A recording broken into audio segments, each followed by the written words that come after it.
Itu keren. Kehidupan dalam rencana Tuhan. Sebuah video viral di tengah suatu kemacetan seorang supir tertidur. Akibatnya ketika kendaraan-kendaraan di depannya lama sudah bergerak maju, mobilnya tidak bergerak. Padahal di belakangnya kemacetan sudah mengular sangat panjang.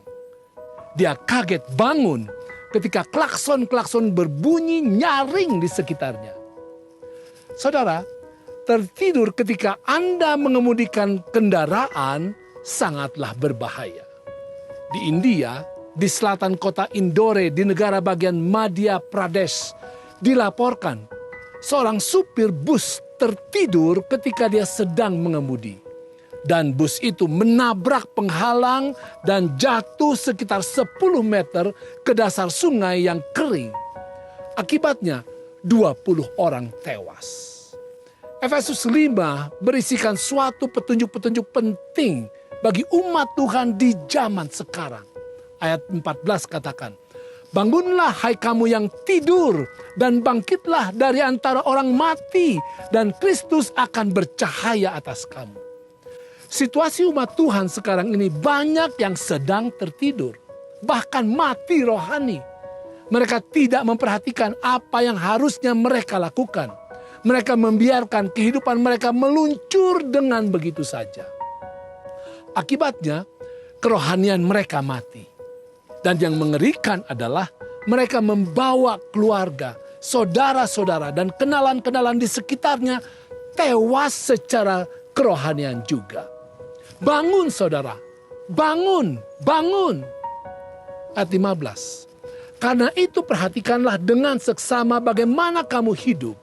Janganlah seperti orang bebal, tetapi seperti orang arif.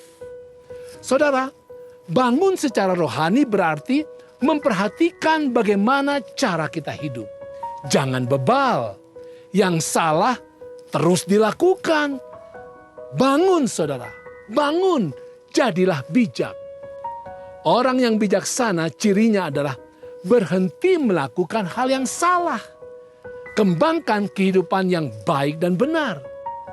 Ayat 16. Dan pergunakanlah waktu yang ada. Karena hari-hari ini adalah jahat.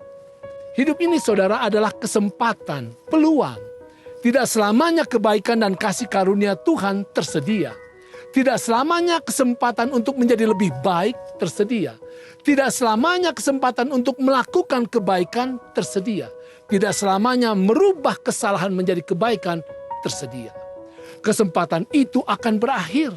Bangunlah saudara, bangun. Di tengah-tengah kejahatan yang semakin merajalela. Lakukanlah hal yang baik dan benar.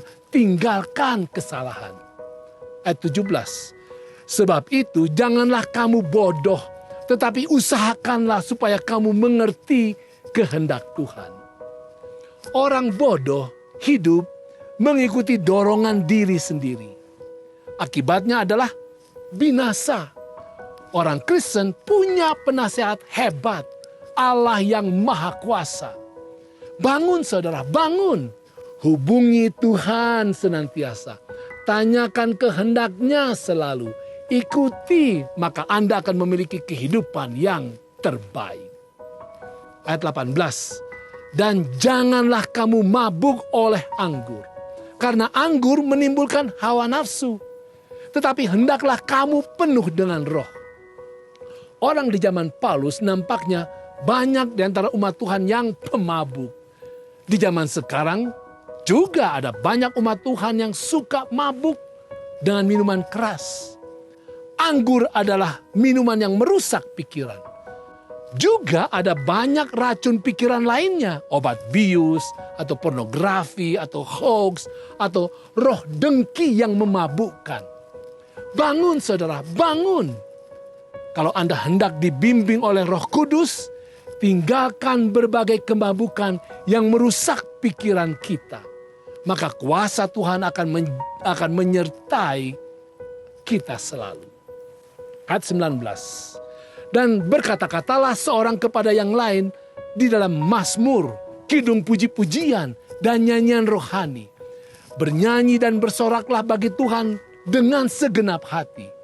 Ucapkanlah syukur senantiasa atas segala sesuatu dalam nama Tuhan kita, Yesus Kristus, kepada Allah dan Bapa kita. Saudara, umat Tuhan senantiasa ada dalam konteks perbaktian, ibadah.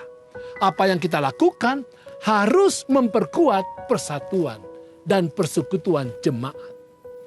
Meskipun di tengah-tengah kelemahan dan kekurangan sesama umat, bangun saudara, bangun. Biarlah ucapan kita, ungkapan hidup kita, setiap tingkah laku kita menjadi suatu bentuk puji-pujian dan perbaktian yang memuliakan Tuhan dan memperkokoh persekutuan.